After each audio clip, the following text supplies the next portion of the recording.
All right. So first of all, thank you guys very much for speaking with me about your film. It's an extremely powerful movie. So James, first of all, what made you want to pursue the story of Anna? It's not a new story, but it's one that feels especially relevant today. Yeah. Well, I mean, I've done quite a few true stories in my career, and I do love the kind of opportunity to, shine a light on an area of history or our world, which maybe hasn't been kind of explored before. And I think that's a real, um, you know, value of kind of true stories for the cinema and making films about real events that you kind of get to bring it to a wider audience and stuff. And it was a story that I had heard of before, but until I read the script, wasn't aware of all the details and stuff. And it just felt very timely that this story of this brave, courageous journalist and a female journalist in a very male world. It really resonated with what was going on in the kind of the and it sort of Yeah. resonated because it was the kind of the beginning of the story of as we were shooting the film, the war in Ukraine was kind of in its earlier stages. And if you were sort of looking for the kind of history of that, then you could sort of look back to the kind of war in Chechnya as a kind of precursor to this war and explaining some of the themes and the kind of the historical kind of channels that led to this, and that's so that the understanding of all of our world and stuff, and particularly in that part of the world, a lot of it began in those kind of early years of the Chechen War and stuff. So, but she was a remarkable character, and I think it's an incredible human being, and it's an incredible human Yeah. story.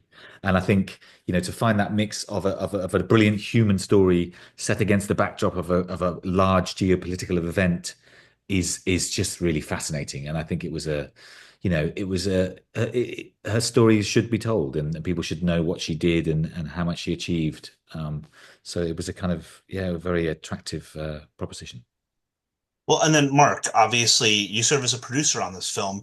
One of the things that I always wonder about when a producer hears the pitch for a film is, especially if the movie is taking place in a foreign country, to not necessarily go after the accents, but to make sure that everybody speaking is more natural dialect. How did that process go with you and James talking about how he was going to approach the film on that level? Yeah, so I think our approach, we wanted to be in service of the story. We didn't want people trying to use accents that would distract. And so, there was a film with Sean Connery called The Hunt for Red October, where he played a Russian submarine Yeah. commander, but he sounded like Sean Connery, and the Mhm. audience believes that, well, this must be what Russians sound like. So with James and the creative team, we took the approach that anyone who's going to speak dialogue in the film needs to be British. We local casting for extras and day players, but all of our lead roles, any speaking role came from the UK, and that's so that everyone sounded the same, with the exception of people in the film who were portraying Chechens, who, understandably, then if we were all Russian, they sounded different and were speaking a different language. So that enabled the audience to kind of just become immersed in and accept that. We are in this place and these people are who they are, and not be distracted by how they sound or taken out of the moment that we were creating. Mark's absolutely right. We kind of went for neutral. So everyone's kind of when they asked what the accent was, there was a no accent. So, Mhm. it's a fairly well used conceit that people speak English because you want to, get it to as big as audience as possible. And so Mhm. people speak English. But what I think sometimes lets other projects, some certain projects is when people start to try and do accents and so you have lots of different actors doing lots of different accents, and it does sound a little bit kind of, unfortunately, a bit unrealistic. So we just went for the kind of neutral acts, which hopefully allowed the story to kind of come through without people kind of questioning what part of the world or what part of Eastern Europe or where were we. We just kind of everybody did a blank kind of flat neutral English accent. And obviously, last question, real quick. You guys both get to work with Sean Penn as well as a producer on this film. What was it like working with Mr. Penn and going through the process of making this movie when he is so outspoken about Vladimir Putin?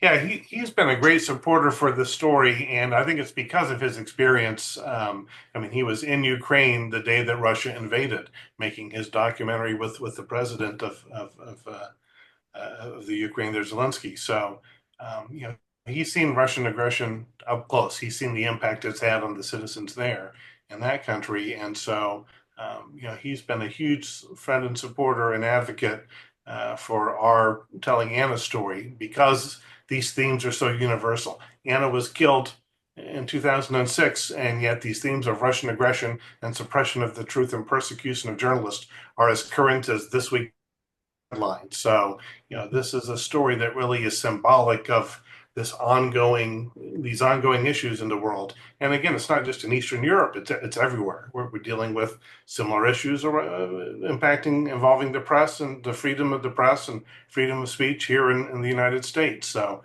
this isn't a problem that's over there. This is a problem that affects us all. When the press are under attack, it's really attack on our freedoms and at the core of our democracy here. So, that's why these stories matter and why Anna's courage was so, and why I'm so pleased that people have a chance to see Words of War in theaters here in the States and the UK.